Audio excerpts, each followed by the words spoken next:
Law 1. Fill your 5 buckets in the right order. David was in the front garden of his home, enjoying his morning espresso as a sweaty, confused-looking man in tired gym clothes jogged towards him slowly. The jogging man paused in his stride and greeted David as he struggled to catch his breath. He cracked an unintelligible joke, appeared to laugh frantically at it, then began erratically talking about the spaceship he was building, the microchips he was going to put in monkeys' brains, and the AI-powered house robots he was going to create. Moments later, the jogging man said goodbye to David and continued his slow, sweaty trudge down the street. That sweaty jogging man was Elon Musk, billionaire founder of Tesla or SpaceX. Before I revealed the identity of the sweaty jogging man, you might have thought he was an escapee from a psychiatric facility. But once you hear his name, all those extraordinary ambitions suddenly became believable.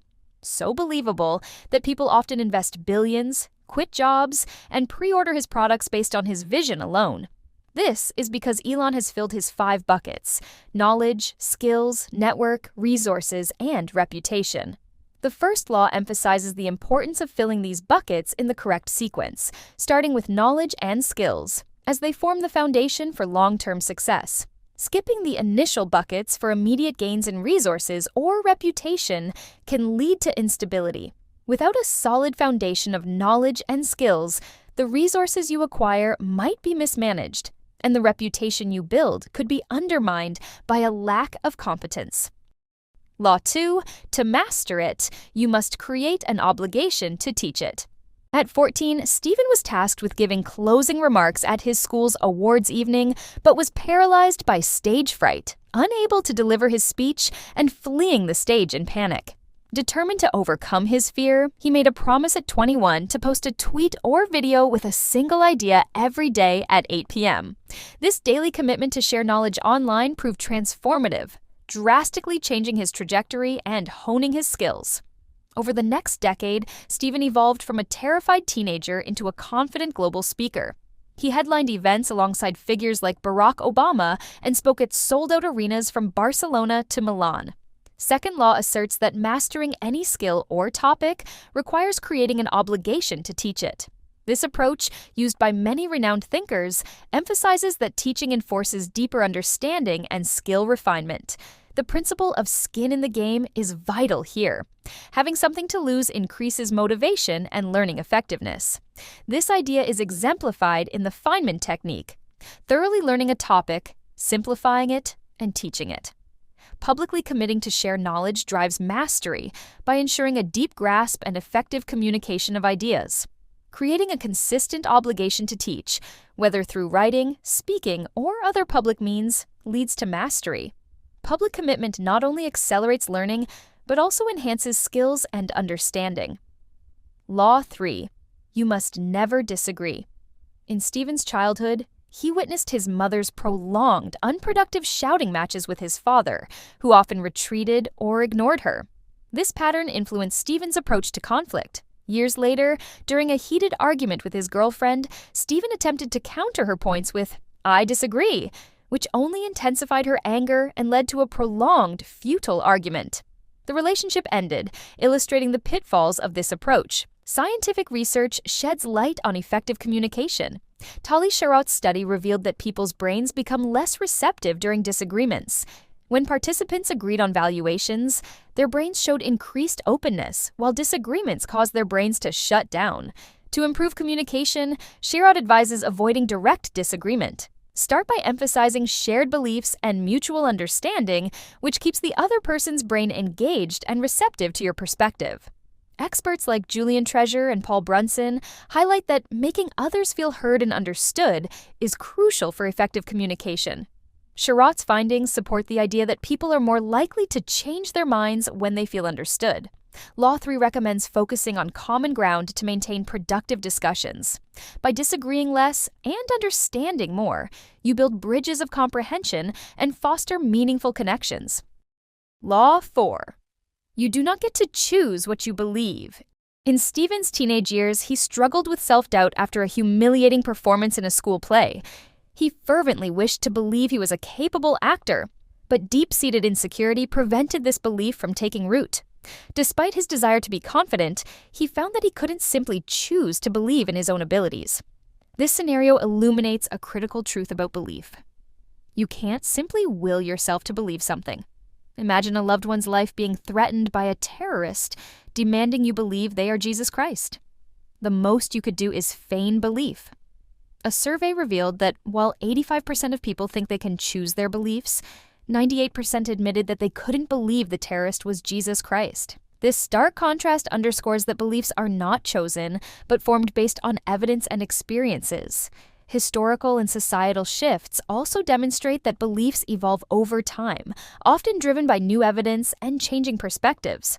Dr. Robert Cialdini's research shows that beliefs are influenced more by authoritative sources and personal experiences than by abstract arguments. Tali Sherratt's work on belief change supports the idea that people alter their beliefs most effectively when they encounter positive, convincing evidence that aligns with their values and existing beliefs. This principle is evident when people are quick to adopt new beliefs if they are framed as beneficial to them. Beliefs are resilient, but not fixed. To alter deep-seated beliefs, focus on introducing new, positive evidence rather than challenging existing beliefs. Encourage individuals to gather first-hand experiences that contradict their limiting beliefs. This method gradually reshapes their understanding and fosters belief change. Law 5. You must lean into bizarre behavior. Once a giant in the music retail industry, the CEO of a global music store confidently proclaimed, "People love music. That's why we'll always be in business." He overlooked a critical point. While people did love music, they did not love the inconvenience associated with buying physical CDs. In 2003, Apple's iTunes revolutionized the music industry by offering digital downloads. This innovation allowed customers to access music from the comfort of their homes, bypassing the inconveniences associated with physical CDs. The CEO's failure to recognize this shift led to the store's demise. In a rapidly evolving world, embracing unconventional ideas is key to staying ahead. Many historical figures missed revolutionary changes because they leaned out, resisting new ideas. For example, the president of a leading bank dismissed Henry Ford's automobile as a fad, while Intel's Andy Grove ridiculed the notion of personal communicators. Psychological barriers like cognitive dissonance, where conflicting evidence causes discomfort, often make us cling to outdated beliefs. This dissonance drives us to justify past decisions and reject new, threatening ideas. To avoid becoming obsolete, when faced with the unfamiliar or uncomfortable, lean in rather than out. Embrace risk and the potential for failure, as avoiding them risks missing out on future success. Law 6. Ask, don't tell. The question behavior effect. In the 1980 U.S. presidential election, Ronald Reagan's strategic use of a simple question changed the course of his campaign and ultimately led to his victory over incumbent President Jimmy Carter. During their debate, instead of attacking Carter's economic policies with facts and figures, Reagan posed a thought-provoking question to the American public: "Are you better off now than you were 4 years ago?" This question prompted viewers to reflect on their personal experiences rather than passively absorbing information. As a result, Reagan won the debate overwhelmingly according to polls, and subsequently, the election in a landslide. Reagan's question exemplifies a psychological principle known as the question behavior effect. Research from Ohio State University shows that questions elicit an active mental response and can be more effective than statements in influencing behavior. This is because questions engage people, making them think and often leading to self-reflection. For instance, a sign saying, "Will you recycle?" is more effective than one saying, "Please recycle," because the question prompts an internal commitment. This technique is effective because people are more likely to answer yes if it aligns with their ideal self. And once they commit to yes, they are more likely to follow through. Law 7. Never compromise your self-story. Your self-story or self-concept is the narrative you tell yourself about who you are, what you are capable of, and what your potential is. This narrative is crucial in determining your success, mental toughness, and resilience in life. Chris Eubank Jr., a professional boxer, highlights the importance of this self-narrative. During a challenging trip to Cuba, he faced a grueling sparring session against a significantly larger opponent. In front of a watchful audience, he was knocked out of the ring, landing painfully on the concrete floor. The physical pain was excruciating, and the urge to quit was overwhelming. Yet, he recognized that giving up would undermine his self-story, which was essential to his sense of identity and strength. Drawing on his inner resolve, he returned to the ring and persevered through the brutal fight. This defining moment not only reinforced his belief in his resilience, but also shaped his career, demonstrating how a powerful self-story can sustain you through adversity. At West Point Military Academy, cadets undergo a grueling series of tests known as Beast Barracks, designed to push their limits. Surprisingly, research reveals that the cadets who excel are not necessarily the strongest or the smartest, but those with remarkable perseverance and grit. Angela Duckworth's research highlights this finding, showing that cadets with higher levels of grit were significantly more likely to succeed despite the challenges. This underscores that resilience often outweighs physical strength or intelligence when it comes to overcoming obstacles and achieving success. Law 8. Never fight a bad habit. The story begins with the Stevens' father, who secretly smoked for decades. He only ever smoked in the car. Never at parties, never at home, never at work, only in the car. Despite the Stevens' attempts to help him quit, it wasn't until a chance encounter with a book on habit formation that change occurred. The book, left behind during a visit, explained the concept of habit loops. Simplified, a habit loop consists of 3 key elements. Cue, the trigger for habitual behavior, for example, a stressful meeting or negative event. Routine, the habitual behavior, for example, smoking a cigarette or eating chocolate.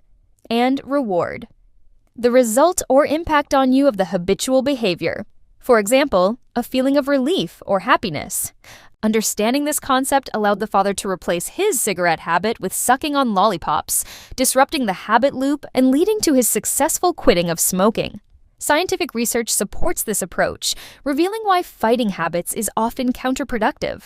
Studies show that trying to suppress a habit can lead to a rebound effect, where the habit becomes even more entrenched.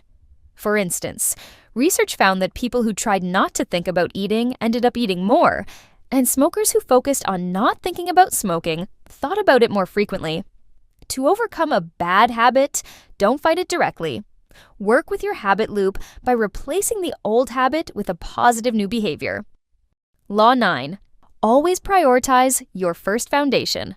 Warren Buffett, once the richest man on earth, shared a memorable analogy with college students about valuing health. He compared taking care of your body and mind to owning a car that must last a lifetime. Just as you would meticulously care for a car if it was your only one, you should treat your health with the same level of care and attention. The author's personal epiphany came during the COVID-19 pandemic, which starkly highlighted the consequences of neglecting health. He realized that despite previously prioritizing work, relationships, and material possessions, his health should have been his foremost concern. Research showed that people with obesity were at a higher risk of severe illness from COVID-19, reinforcing the importance of maintaining good health. Confronting the reality of death, he realized how poorly he had prioritized his life. He saw that everything he valued, work, relationships, dog, were items placed on a fragile table called his health. Life could remove any of those items, and he would still have the others. However, if the table, his health, collapsed, everything would fall. This realization prompted a significant lifestyle change, a shift towards a healthier diet, regular exercise, and improved hydration. These changes not only improved his physical health, but also positively impacted other areas of his life.